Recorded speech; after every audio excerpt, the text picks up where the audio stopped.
দেখো চলে আসলাম নন্দদুলাল মন্দিরে। কি শুধু দেখো, এইটা হচ্ছে শেষ দর্শন। তিন ঠাকুর দর্শনের মধ্যে এইটা হচ্ছে শেষ দর্শন মেলা এবং লাইনটা আপনার বাড়ির লোক আপনাকে খোঁজ করছে। নন্দদুলাল শরণম 471তম বার্ষিক। প্রচুর ভিড়। দেখো এখন ভিড়ের শেষ দেখতে তো পাচ্ছি না। যাই হোক, আমার এখানে বাড়ি যেহেতু আমার বৌমা পুজো তো দিয়ে গেছে, আমি শুধু এখন ভোগ নেবো।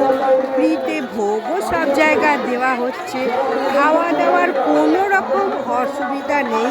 তোমরা এসে চারিদিকে এখন দান ধ্যান পুণ্য কাজে সকলের মন, তাই চারিদিকে দান ধ্যান করা হচ্ছে। দেখো আমি এখন দর্শন করব ভাবছি, সে দর্শনও করা যাবে কী করে কী হবে তাহলে বলো। দর্শন করবো যে মন্দিরে তোমাদের দেখাবো সেটাও দেখাতে পারবো না মনে হচ্ছে। প্রচুর